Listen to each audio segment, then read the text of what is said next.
64 साल के बाद गुजरात में अधिवेशन हो रहा है और कांग्रेस पार्टी और सोनिया जी ने यहाँ गुजरात को मौका दिया। मैं गुजरात की ओर से उसका धन्यवाद करती हूँ, उसका शुक्रिया अदा करती हूँ। अगर खड़गे साहब ने और हमारे member of parliament Shashi Tharoor साहब ने वहाँ प्रस्ताव रखा, उसका मैं सपोर्ट करती हूँ। और आने वाले दिनों में हम सब साथ मिलकर जो उसने जो बात रखी है वो बात आगे बढ़ाएंगे। और मैं एक ही बात कर रही हूँ, और गुजरात में जो अधिवेशन मिल रहा है, सारे जो गुजरात का मॉडल का डंडोरा पीटा जा रहा है, लेकिन वह सिर्फ ढिंढोरा ही है। सबसे ज्यादा बच्चे जो कुपोषित हैं वो गुजरात में हैं। वो महिला 50% महिलाओं में जो खून की कमी है। और मैं एक और बात करना चाहती हूँ कि भारतीय जनता पार्टी स्टेट में हो या जहाँ सेंट्रल गवर्नमेंट में, और जहाँ भी स्टेट में उसकी जहाँ सत्ताएं हैं, पावर है, वहाँ लोगों को सेवा करने की बात योजनाएं नहीं बना रही है, लेकिन वो भ्रष्टाचार के लिए ही सभी योजनाएं बना रही है। और भारतीय जनता पार्टी वो कोई पार्टी नहीं है, लेकिन एक प्राइवेट लिमिटेड कंपनी बन चुकी है। तो आने वाले दिनों में हम सब साथ मिलकर कांग्रेस पार्टी को आगे बढ़ाने का काम करेंगे।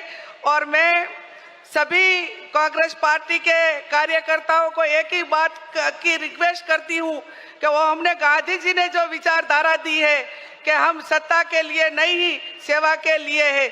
हम सत्ता में आए ना आए, लेकिन जहां भी हम कांग्रेस कार्यकर्ताओं और लोगों का जहां भी प्रोटेक्शन करना है वहां प्रोटेक्शन करेंगे।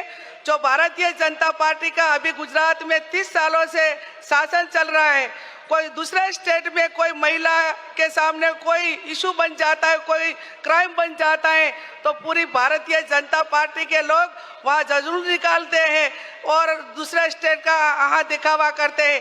लेकिन गुजरात में हर महीने में कोई बच्ची हो या बेटी हो, महिलाओं पर जो क्राइम बन रहा है, इसके बारे में भारतीय जनता पार्टी का कोई डिसीजन नहीं है। उसके खिलाफ जो का काम करना चाहिए, उसके सामने जो कार्यवाही करनी चाहिए, वो भी नहीं हो रही है। तो आने वाले दिनों में अब सब साथ मिलकर, जो हमारे नेता राहुल जी ने पार्लियामेंट में बताया कि अगले बार हम गुजरात में चुनाव जीतेंगे, तो सब कांग्रेस के हमारे कार्यकर्ताओं के सीनियर लीडरों की, आपकी सबकी जिम्मेदारी है। 2027 में जो गुजरात में चुनाव आ रहा है, वो चुनाव कांग्रेस पार्टी जीतेगी। आज मुझे बोलने का मौका दिया, मैं धन्यवाद करती हूँ। साबरमती के तट पर गांधी और सरदार की वो भूमि जिसने स्वतंत्रता के आंदोलन की नींव रखी, इस भूमि पर पूरे भारत के कांग्रेस परिवार का दिल की गहराइयों से स्वागत है। साथ ही परेश भाई ने बताया, मैं उसमें 2 बात ऐड करना चाहता हूं। ये गुजरात की धरती बड़ी कमाल की धरती है। इसने सत्य के प्रयोग करने वाले बापू भी दिए और झूठ के प्रयोग करने वाले मोदी भी दिए, लेकिन झूठ के प्रयोग करने वाले मोदी जी ने, उनकी सरकार ने पूरे देश और दुनिया के सामने गुजरात कितना वाइब्रेंट है, स्वर्णिम है, गतिशील है, प्रॉस्परस है, इकोनॉमी में नंबर 1 है, बहुत बड़ी बड़ी डींगे मारी। सवाल यह है कि यदि यह गुजरात सचमुच इतना वाइब्रेंट और स्वर्णिम है, तो गुजरात के बेरोजगार युवा मेक्सिको की बॉर्डर पर सीने में गोली खाने के लिए मजबूर क्यों है? क्यों गुजरात में हजारों हजार युवा गुजरात की सरजमी छोड़कर कनाडा और अमेरिका की फाइल रख रहे हैं? क्यों यहां पर उनको रोजगार नहीं मिल रहा है? वो इसलिए कि यहां का जो ग्रोथ है वो जॉबलेस ग्रोथ है। अब गुजरात की भाजपा सरकार, उसका सैचुरेशन पॉइंट आ चुका है। वो अब के दौर के गुजरात के नई पीढ़ी के लोगों को गुजरात के सपनों को, गुजरात की आकांक्षा को ये भाजपा की सरकार पूरा नहीं कर सकी। और इसीलिए हम सभी लोगों को एक बेहतर गुजरात के निर्माण का ब्लूप्रिंट पूरे कांग्रेस परिवार की ओर से देना पड़ेगा और वो हम देंगे। हम कहना चाहते हैं कि गुजरात डिजर्व्स बेटर। गुजरात आज जो परिस्थिति है उससे बहुत कुछ ज्यादा कर सकता है, बहुत कुछ बेहतर कर सकता है। 1960 से 90 तक का जो गुजरात था, गुजरात की सरकार ने यहाँ पर व्यापार वाणिज्य का जो संस्कृति था, जो परंपरा थी, उसको आगे बढ़ाते हुए बड़े बड़े उद्योग स्थापित किए। गुजरात इंडस्ट्रियल डेवलपमेंट कॉर्पोरेशंस की यूनिट हो, बड़े बड़े डैम हो, इरिगेशन डिपार्टमेंट हो, आईआईटी, आईआईएम, सेप, एनआईडी, इसरो, पीआरएल, इरमा, एमएस यूनिवर्सिटी बड़ौदा, ऐसे बड़े बड़े कैंपसेस की स्थापना की, हेल्थ और एजुकेशन की नींव रखी। लेकिन अभी का गुजरात ऐसा है जिसमें 100 में से 45 बच्चे कुपोषित हैं। गुजरात में बनास डेयरी है, दूध सागर डेयरी है, अमूल डेयरी है, लेकिन फिर भी 100 में से 40-45 बच्चे कुपोषित हैं। हमें ऐसा विकास का मॉडल नहीं चाहिए। गुजरात में एससी, एसटी, ओबीसी, माइनॉरिटी, उनके लिए गुजरात सरकार के पास कोई बजट नहीं है।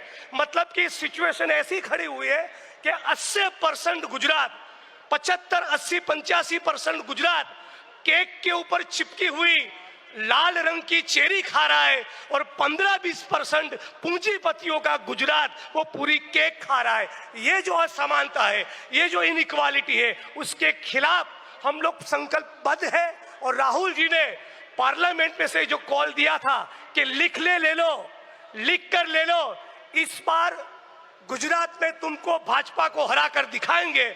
हम भी ऑल इंडिया कांग्रेस कमेटी को, पूरे कांग्रेस परिवार को ये गारंटी देते हैं कि लिख के ले लो, हम भी एक बेहतरीन, शानदार, ईमानदार, लड़ाकू, संघर्ष करने वाला विपक्ष आने वाले कुछ महीनों में बनकर दिखाएंगे।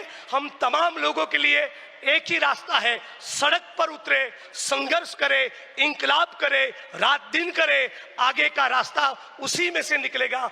और संघर्ष के साथ साथ संगठन मजबूत करे, संगठन विचारधारा पर आधारित हो। गांधी, सरदार, फुले, बाबा साहब अम्बेडकर के जो विचारधारा थी, उनके जो वैल्यूज थे, स्वतंत्रता के आंदोलन के जो मूल्य थे, उस मूल्यों पर आधारित एक संगठन का निर्माण हो और सड़क पर संघर्ष करे, तो डेफिनेटली आगे का रास्ता गुजरात के लिए और पूरे भारत के लिए निकलेगा। जय भीम, जय भारत, जय कांग्रेस, जय संविधान। गुजरात की पवित्र धरती पर, साबरमती के इस तट पर देश से आए हुए कांग्रेस के तमाम सैनिकों का मैं दिल से स्वागत प्रकट करता हूं।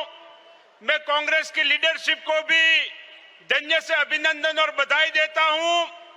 अभिनंदन और बधाई सिर्फ इसलिए नहीं देता हूं कि इस पवित्र अधिवेशन के लिए, न्याय पथ के संकल्प के लिए हाईकमांड ने गांधी और सरदार की धरती को चुना है, लेकिन मैं अभिनंदन और बधाई इसलिए देता हूं कि जिस तरह राहुल गांधी जी ने संसद के फ्लोर में खड़े होकर यह कहा कि आने वाले दिनों में हम गुजरात में सत्ता परिवर्तन करके दिखाएंगे, और उनके एक वाक्य ने पूरे गुजरात के युवाओं में नई जान फूंकने का काम किया है। पिछले 30 साल से गुजरात की भारतीय जनता पार्टी की सरकार में समाज का हर वर्ग शोषित और पीड़ित है, लेकिन सबसे ज्यादा अन्याय का सामना अगर गुजरात में किसी ने किया है तो वो गुजरात के युवा ने किया है। मैं इस मंच के माध्यम से बड़ी जिम्मेदारी के साथ कहना चाहता हूं कि पूरे हिंदुस्तान के अंदर अगर फिक्स स्केल आउटसोर्सिंग के माध्यम से अगर युवाओं का शोषण होता है तो वो गुजरात राज्य के अंदर होता है। मैं इस मंच के माध्यम से बड़ी जिम्मेदारी के साथ कहता हूं कि पूरे देश के अंदर ड्रग्स का कारोबार कहीं फैला है और युवाओं का भविष्य अंधकारमय बना है तो वो गुजरात राज्य के अंदर बना हुआ है।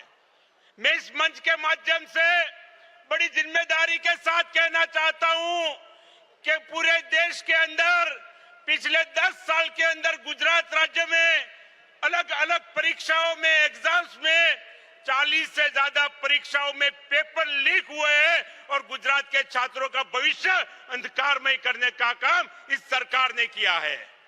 ये देश हमारा जब आजाद हुआ, गुजरात राज्य के पास सबसे ज्यादा समंदर का किनारा है। 1600 किलोमीटर के इस समंदर के किनारे पर कांग्रेस की सरकार ने वेरावल पोर्ट हो, पोरबंदर पोर्ट हो, कंडला पोर्ट हो, ऐसे अलग अलग पोर्ट बनाकर पूरे विश्व को, साथ गुजरात को और देश को व्यापार के माध्यम से जोड़ने का प्रयत्न किया। लेकिन आज भारतीय जनता पार्टी के इस शासन के अंदर इन सब पोर्ट के ऊपर ड्रग्स का कारोबार चल रहा है और गुजरात की आने वाली नस्ल को बर्बाद करने का काम चल रहा है। मेरे गुजरात राज्य के अंदर आज सूरत के अंदर छात्र और छात्रा आग के अंदर झुलस कर मर जाते हैं, लेकिन उनको न्याय नहीं मिलता है।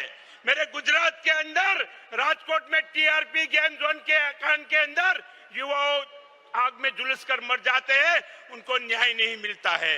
मोरबी के अंदर एक पुल होता है, गड़ी बनाने वाली कंपनी को ब्रिज बनाने का काम दिया जाता है, सैकड़ों लोग वहां भी मर जाते हैं, लेकिन उसको न्याय नहीं मिलता है।